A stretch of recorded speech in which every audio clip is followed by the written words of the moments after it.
2023 October 7 ലോകം നോക്കി നിൽക്കെ ലോകത്തിലെ ഏറ്റവും വലിയ സൈനിക ശക്തിയും ഇന്റലിജൻസ് സംവിധാനവുമുള്ള രാജ്യത്തിന് ലോകശക്തികൾക്ക് മേൽ അവരുടെ അഹങ്കാരത്തിന് പ്രഹരം ഏൽപ്പിച്ച സ്വന്തം സത്വത്തെ കാത്തുസൂക്ഷിച്ചൊരു വിഭാഗം. പതിറ്റാണ്ടുകൾ നീണ്ട ഉപരോധങ്ങൾക്കിടയിൽ നിന്ന് എങ്ങനെ ഈ ചെറു സംഘം ഇത്രമേൽ ശക്തരായെന്ന് ലോകത്തെ മുഴുവൻ അമ്പരപ്പിച്ചു കളഞ്ഞു അവർ.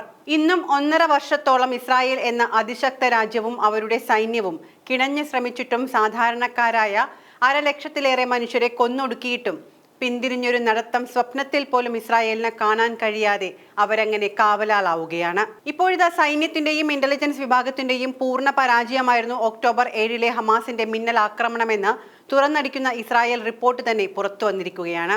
സൈന്യം നടത്തിയ അന്വേഷണ റിപ്പോർട്ടിന്റെ രേഖകളാണ് ചോർന്നിരിക്കുന്നത്. ഹമാസിന്റെ മിന്നൽ ആക്രമണത്തിൽ ഇസ്രായേൽ സൈനിക താവളം പൂർണ്ണമായും തകർന്നെന്ന് അന്വേഷണ റിപ്പോർട്ടിൽ പറയുന്നു. ഇസ്രായേൽ സൈന്യത്തിന്റെ ശേഷി ചോദ്യം ചെയ്താണ് റിപ്പോർട്ടിൽ പുറത്തുവന്ന വിവരങ്ങൾ. സൈനിക കേന്ദ്രത്തിനുള്ളിലെ ഓരോ സംവിധാനങ്ങളും ആക്രമണം നടത്തിയ ഹമാസ് സംഘങ്ങൾ നേരത്തെ കൃത്യമായി മനസ്സിലാക്കിയിരുന്നു. ഹമാസിന്റെ ഇന്റലിജൻസ് സംവിധാനത്തിന്റെ ശേഷി അക്കമിട്ട് പറയുന്ന റിപ്പോർട്ടാണ് ജെറുസലേം പോസ്റ്റ് പുറത്തുവിട്ടിരിക്കുന്നത്. നഹാൽ ഒസ് സൈനിക ക്യാമ്പിലെ മിക്ക യൂണിറ്റുകളും സബ് യൂണിറ്റുകളും ഹമാസ് തകർത്തുവെന്നും 53 സൈനികരെ കൊലപ്പെടുത്തിയെന്നും അന്വേഷണ റിപ്പോർട്ടിൽ പറയുന്നു. താവളത്തിലെ നിരീക്ഷണ കേന്ദ്രത്തിൽ ജോലി ചെയ്യുന്നവരിൽ കൂടുതലും വനിതാ സൈനികരാണ്. 16 വനിതാ സൈനികർ ആക്രമണത്തിൽ കൊല്ലപ്പെട്ടു. ഈയിടെയാണ് കേന്ദ്രത്തിന്റെ പ്രവർത്തനം പുനരാരംഭിച്ചതുപോലും. ഹമാസ് മിന്നലാക്രമണം തുടങ്ങിയതോടെ സൈനികർ പേടിച്ചോടിയെന്നും ഇതാണ് യൂണിറ്റുകൾ തകർക്കാൻ ഹമാസിന് എളുപ്പമായതെന്നും റിപ്പോർട്ട് ചൂണ്ടിക്കാണിക്കുന്നു. അവിടെ നിന്നും കസ്റ്റഡിയിലെടുത്ത വനിതാ സൈനികരെയാണ് ഈയിടെ വെടിനിർത്തൽ കരാറിന്റെ ഭാഗമായി ഹമാസ് മോചിപ്പിച്ചത്. ഇത്രയും വലിയ ആക്രമണം നടത്താൻ ഹമാസിന് ഒരു ചാരന്റെ സഹായം പോലും വേണ്ടി വന്നിട്ടില്ല.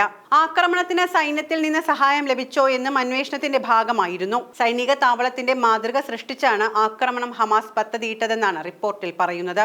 ഗസയിൽ അധിനിവേശം ചെയ്യുമ്പോൾ ഹമാസ് കേന്ദ്രങ്ങളിൽ നിന്ന് ലഭിച്ച വസ്തുക്കൾ പരിശോധിച്ചതിൽ നിന്നാണ് ഈ വിവരം ലഭിച്ചത്. സൈനിക ക്യാമ്പിനുള്ളിലെ എല്ലാ സംവിധാനങ്ങളെ കുറിച്ചും വിവരം ലഭിക്കുന്നത് എങ്ങനെയെന്ന് കണ്ടെത്താൻ സൈന്യത്തിന് ഇതുവരെ കഴിഞ്ഞിട്ടില്ല. എവിടെയെല്ലാമാണ് ക്യാമറകൾ സ്ഥാപിച്ചത്, ജനറേറ്റർ എവിടെ, സുരക്ഷിതമായി ഒളിക്കാനുള്ള മുറികൾ എവിടെ, പട്രോളിംഗ് സംഘത്തിന്റെ നീക്കം, ബേസ് കമാൻഡർ, കമ്പനി കമാൻഡർമാർ എവിടെയാണ് ഉറങ്ങിയത്, കോർഡിനേഷൻ സിറ്റുവേഷൻ മുറി എവിടെയാണ് തുടങ്ങിയ കാര്യങ്ങളെല്ലാം കൃത്യമായി ആക്രമണത്തിനെത്തിയവർ മനസ്സിലാക്കിയിരുന്നു. അതിനാൽ അവർ ഇതെല്ലാം ആസൂത്രണത്തോടെ തകർത്തു. ക്യാമ്പിൽ എന്താണ് നടക്കുന്നതെന്ന് സൈനിക ആസ്ഥാനത്ത് നിന്ന് പോലും നിരീക്ഷിക്കാൻ കഴിഞ്ഞില്ല. രാവിലെ 6:30-നും 7:05-നും ഇടയിൽ സൈനിക ക്യാമ്പിൽ 65 റോക്കറ്റുകളാണ് പതിച്ചത്. 9 മണിയോടെ 65 അംഗ സംഘവും പിന്നീട് 50 അംഗ സംഘവും 10 മണിയോടെ 100 അംഗ സംഘവും ക്യാമ്പ് ആക്രമിക്കാനെത്തി. 215 പേരാണ് ക്യാമ്പ് ആക്രമണത്തിൽ പങ്കെടുത്തതെന്നാണ് റിപ്പോർട്ട്. ആ സമയം ആകെ 171 സൈനികരാണ് ക്യാമ്പിലുണ്ടായിരുന്നത്. ഇതിൽ 81 പേർ ട്രെയിനികളാണ്. 90 പേർക്ക് ആയുധങ്ങൾ ഉണ്ടായിരുന്നുള്ളൂ. സൈനികർ ഹമാസിന് മുന്നിൽ പൂർണ്ണമായും കീഴടങ്ങിയെന്നും റിപ്പോർട്ടിൽ പറയുന്നു. ഇസ്രായേൽ ഇപ്പോൾ പോലും ട്രംപിന്റെ കൂട്ടുപിടിച്ചിട്ടും തകർക്കാൻ കഴിയാത്ത അത്ര ശക്തമാണ് ഹമാസ് എന്ന് പറയുമ്പോൾ ആദ്യം പറഞ്ഞതുപോലെ സ്വന്തം സത്വത്തെ കാക്കുക എന്നത് അവർക്ക് ജീവൻ കാക്കുന്നതിന് സമമാണ്.